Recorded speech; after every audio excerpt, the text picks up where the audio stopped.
Welcome back to the Tank Me Later podcast, which is part of the Fantasy Basketball International Podcast Network. I am your host, Noah Rubin, and for today's episode of the TML Draft Series, we are going to be talking about Kentucky guard Rob Dillingham. So let's go ahead and get into that.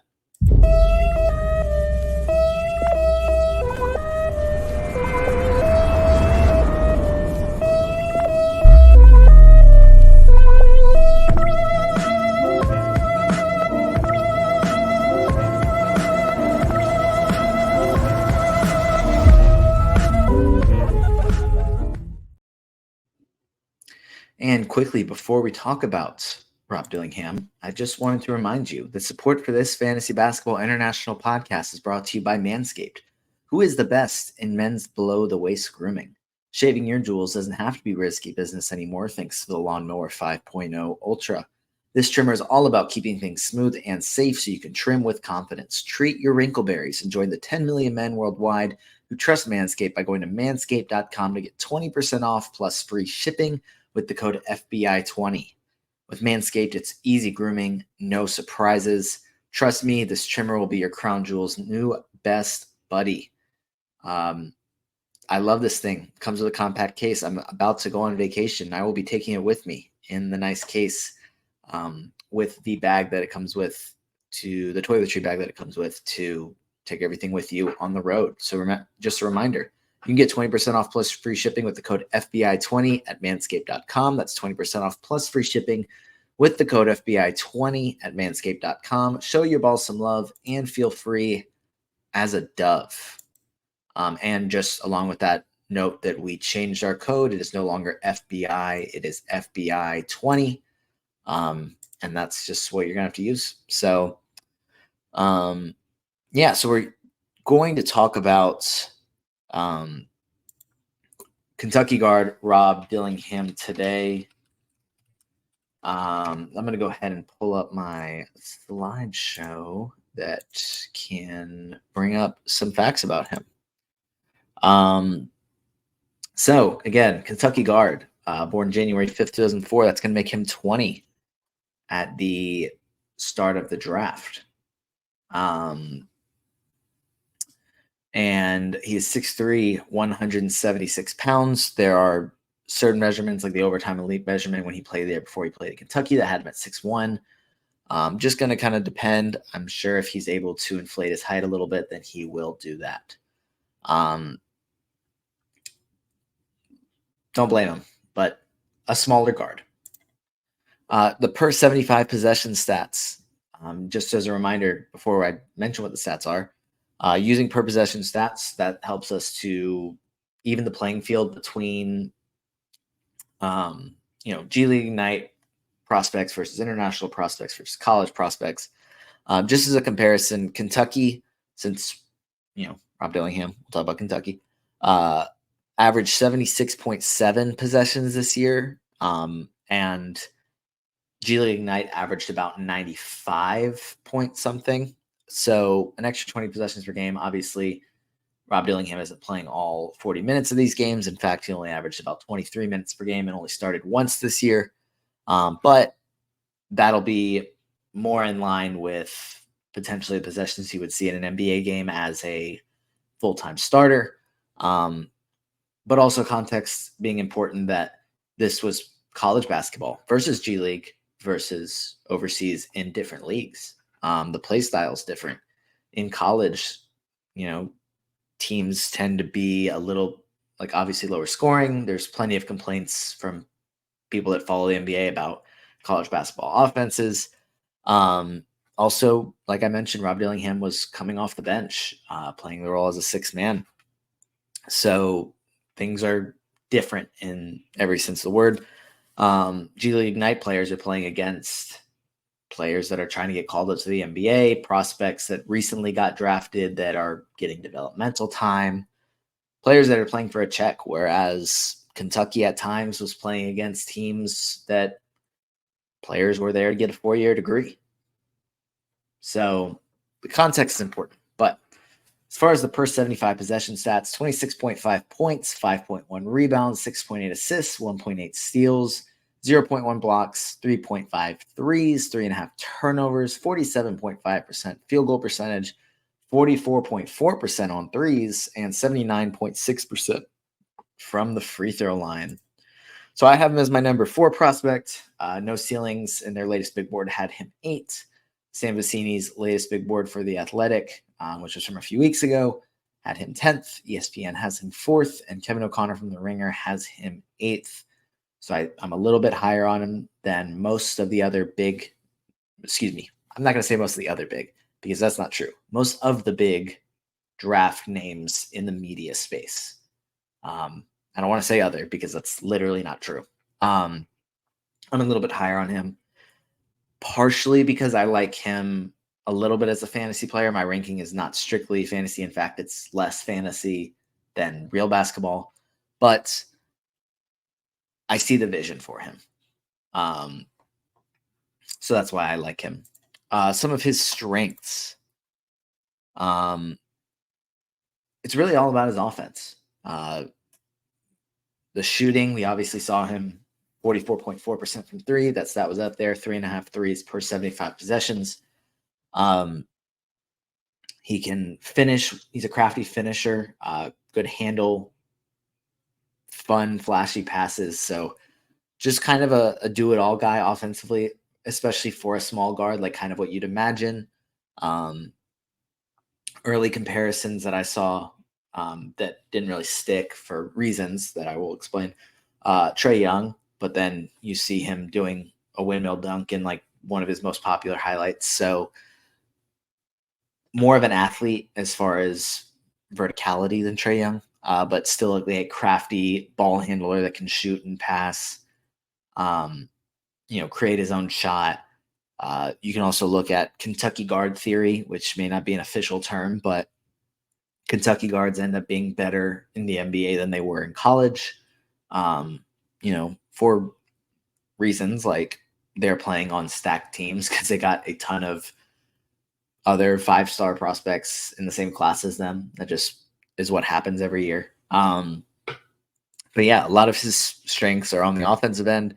The steal numbers were pretty good as well, but that also kind of feeds into one of his weaknesses, which is like, sure, the defensive production is there as far as steals because he can get his hands in passing lanes. He's a smaller, shiftier, quicker guy, can poke the ball out, get some steals here and there, but that can get him out of position defensively, make him kind of a minus defender at times.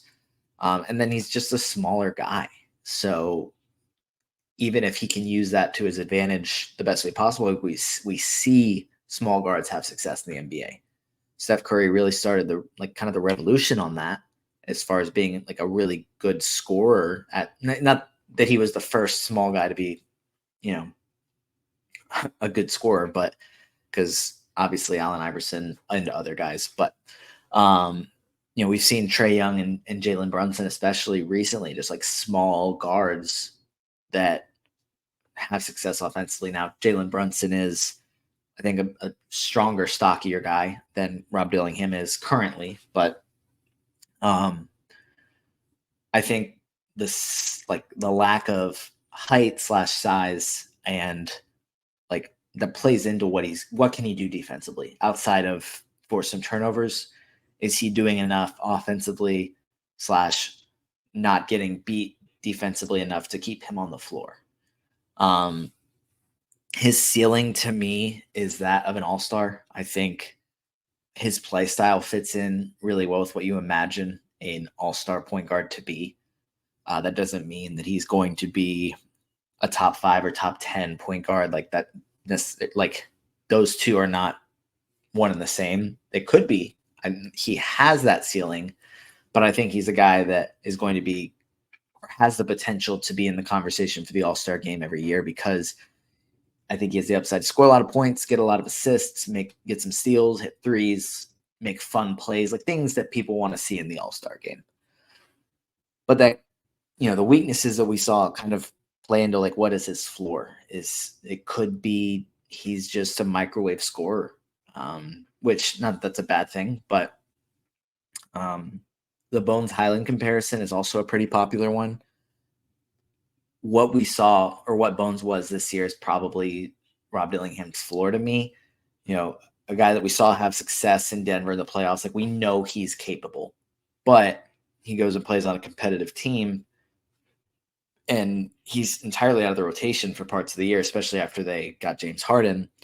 And then he came in after their spot in the West was kind of locked in, and he had some really big games as a scorer. Like, he's capable, but the Clippers don't believe that that's what is the most beneficial for their team, like giving him minutes. So I think that's the floor for Rob Dillingham, as a guy that, hey, we know that this guy can be pretty good, especially in fantasy, but he's not giving us enough offense to make up for the lack of defense. Now, that's his floor. I think, again, like pretty much with everybody, he'll probably fall somewhere in the middle.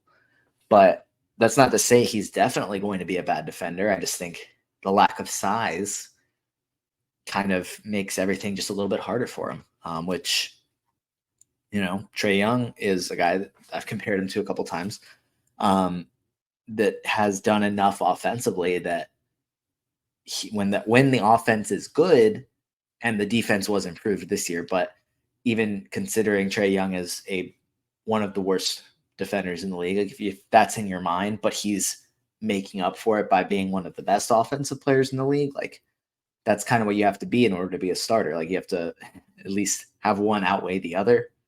And is Rob Dillingham good enough as a defender that his offense I guess the combination of the two is still a positive? I guess that's what I'm trying to say. Like, say this is not like a real stat that I'm throwing out there, but like he adds like 2 points per game and only gives up 1.5 points per game, or like something like that, where it's like the offense, the positives from the offense are outweighing the negatives from the defense. It's a lot of words to try and say that. That's what will help him be able to be on the floor a ton. Some of the ideal team fits, honestly, the two that are the best fit for him, in my opinion, are the Spurs or the Wizards. Two teams where, like, he can come in and start day one if they choose to do that. With San Antonio, they have Trey Jones, but they need to figure out point guard, and whether they do that through Rob Dillingham, a different prospect like a Nikola Topic, or through a trade, like whatever they end up doing, I think Rob Dillingham there would be good. Plus, any defensive issues that he has, especially as a rookie, can be cleaned up by Victor Wembanyama down low and a couple of other guys that they have. And then in Washington, this is something that Matt Lawson and I talked about. There's nobody on that team where you're locking them in. Like, definitely got to be part of the future. Definitely got to build with them. Like, there are some young guys that are really good. Koulibaly, Avdia are probably the main two. But if you want Rob Dillingham to come in, come off the bench at first, maybe learn behind Tyus Jones, who's one of the most efficient point guards in the NBA, and Jordan Poole, who, maybe not picks up some of his habits, but a guy that won a championship, just learn things, and then eventually be the point guard in Washington. I think those are two good fits. Most of the other lottery teams have an option at point guard that they probably want to stick with.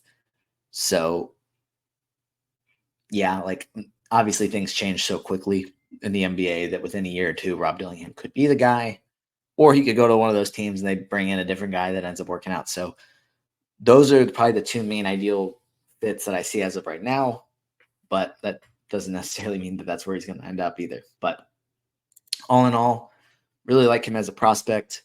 I think he has got a ton of upside, especially just to be kind of like a fun offensive player. But just keep in mind, he is a rookie. He will be a rookie point guard. He's going to have struggles. That does not mean that he's a bust just because he doesn't come in and figure out how to play point guard in the NBA immediately. Keep that in mind if you get him in Dynasty and are frustrated at first. But that's going to do it for this episode of the TML Draft Series. You can like, comment, subscribe. Would be very helpful. You can follow me on Twitter at NoRubin22. You can follow us at FBI Basketball. But that's going to do it for this one. I will see you guys next time. You just listened to another episode from the Fantasy Basketball International Podcast Network. Thanks for joining us.